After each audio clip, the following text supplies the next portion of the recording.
Ciao ragazzi, my name is Anthony. Welcome back to Inter Worldwide. It feels like a minute since I was here doing a video about our beloved Nerazzurri. The international break, while as unnecessary as it was, it still brings a little bit of excitement, but it doesn't really scratch that itch that you're fiending for when it comes to club football, especially when it comes to Serie A. My guest is a friend of mine from Melbourne. You've seen him on this channel, also possibly on Football Worldwide as well. He is a part of the Forza Italian football fantastic team. Welcome back, Vito Doria. Thanks, Anthony. Glad to be here and looking forward to previewing the up-and-coming Serie A fixture that we're going to discuss. Awesome, man. So just a little bit, as a Sampdoria fan, how you feeling about your start to the season so far? A decent showing against Milan. You maybe argue that you could have deserved more than 0 points coming out of that fixture. Then a point against Sassuolo, although they're not as dangerous as they are as last season. Still a good result. I think a decent start for you guys. And before I get into it, everyone sort of knows I'm expecting a very tough fixture this time around, mate. Yeah, I think that probably as the season progresses, we'll probably be able to register some better results. And also that with some new reinforcements, especially in attack, I think that might make things a bit easier for us this season. Yeah, I think so. Ciccio Caputo's there. Quagliarella's going to line up. I think it's going to be a tough game. Biggie's in the house. Thank you very much for joining us. I appreciate it. And shout out to the 12 people that are joining us in this nice niche little video preview today. I think it's going to be a tough one, Vito. And for everybody watching, Inter had their two nice victories. The first one against Genoa, which is definitely routine. Second one against Hellas Verona, a little bit trickier, but you expect nothing but 3 points, even when you do travel. That's just to be expected as the champions. This time around, it's going to be tricky. I'm never comfortable going to Genoa, man, when we come up against you guys. When we come up against your cross-city rivals, it's a different story. It's almost like we get the week off. But it's always very tricky. Always. I remember last season, I think one of our defeats came at your hands. I think it was our only defeat of the year besides losing to Juventus and Milan on match day 3. It was a fixture where I think we got a penalty in the first 5 minutes and Alexis Sanchez missed, and from there on it was chaos. Do you recall the fixture, Vito? It was definitely in the first half of the season. Samp won 2-1 at home. And the one highlight of that particular fixture for me was Damsgaard's assist for Keita Balde, where he picked up the ball from the halfway line, drew past a few defenders, and then centered it for Balde to have an easy tap-in. So that's one of the great things about the Calcio Mercato. We somehow managed to hold on to Damsgaard, and hopefully this season he can keep progressing. I think he's definitely one player that Inter have to keep an eye out for. So that's where the game might be tricky. I think midfield, I think Inter definitely has the better midfield, at least in those central positions, because essentially it'd be like a 3v2 situation. But I think out wide, that's where Sampdoria might be able to expose Inter. I mean, Candreva, if he can put in some decent crosses, he can be good, because even at his age, he's still a tireless runner. He's still a battler.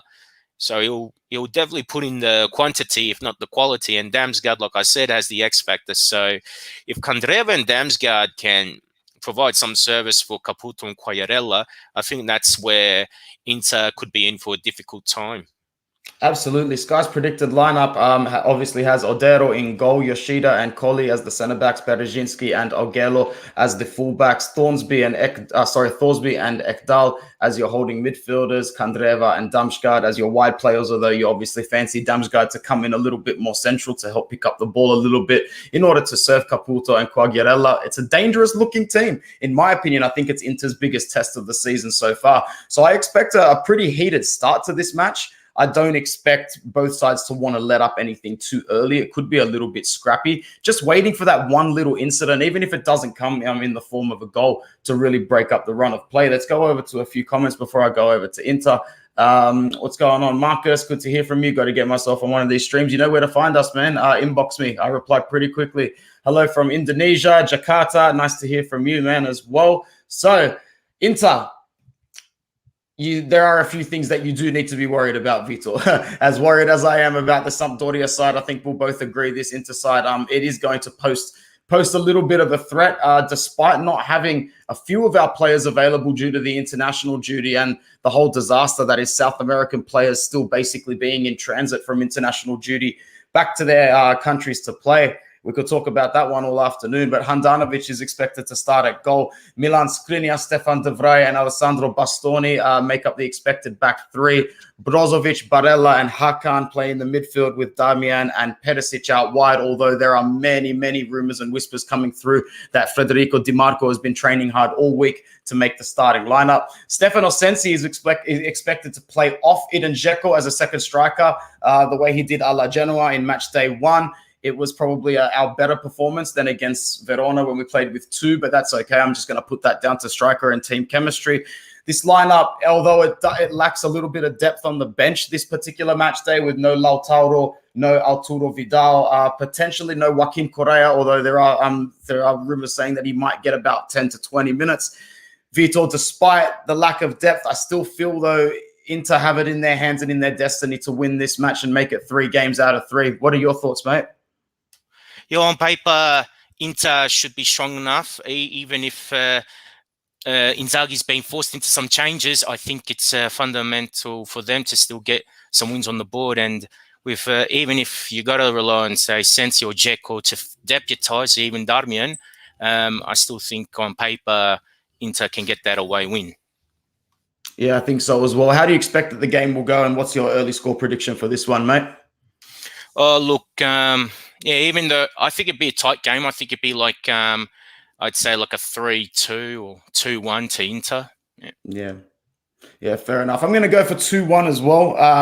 Cagey game. It could be 2-0 to Inter at one point and then Sampdoria get one back. Like last season, mate, we tend to focus really hard, but just over-focus a little bit sometimes and then tend to leak really scrappy goals. Inter is never immune to leaking those scrappy goals. So I'll go for my prediction, 2-1 away win to Inter. Goal for Ciccio Caputo, which I believe is his debut, and a goal for Dzeko and a goal from midfield. I'm going to say Hakan grabs one as well. Although I'd like to say Brozovic will grab one because I feel like he'll have a big game. Yeah, he scored an absolute vintage Brozovic goal for Croatia on international duty midweek. But I think Hakan's going to get a goal, mate. Vito, I'm with a few minutes to go in this video, and I'm going to shout out to all the guys watching. There's 21 people here. That's nice. I'm going to keep it really short and sweet today because please join me. I have the luxury, and Vito will resonate with this. 8:30 kickoff p.m. Sunday. How good does that one feel, Vito, considering what we are subject to most of the time as Serie A fans in Australia? Oh, those 8:30 games, they're a blessing for us. It's a more than ideal time because at least you're still fully awake to watch the game. And even once the game is over, you're not going to be completely exhausted. So, yeah, just fantastic viewing. And hopefully we get to see a great game out of it. 100%. For all of everyone here, just letting you know, I'll be doing a live watch along on this channel at 8:30 p.m. kickoff. So I'll be here just as kickoff comes. So I'm looking forward to that. I'm going to ask my guest here just for a few minutes while we've got him for the viewers listening. Pleasure. What do you make of the first 3 match days in Serie A so far, Vito? Any surprises off the back of your head? And how do you see the next few rounds shaping up for sides post-international duty? Well, I think in some aspects have been a bit predictable or as we expected, but probably the things that are surprising. Look, as bad as Juve have been, I would still expect them to still be a little bit better than what they have been doing. And Atalanta Bologna being a 0-0 draw, that was pretty surprising as well because Bologna like to concede a lot of goals, or they've been involved in a lot of goal fests, and then Atalanta is such a great attacking-minded side, so that's been surprising. Yeah. But Roma has been a bit of a pleasant surprise because they're a bit more fluid than your typical Jose Mourinho side. They've been a bit more open, and we can talk about the quality or lack of quality of the opponents, but maybe Mourinho is getting his career back on track.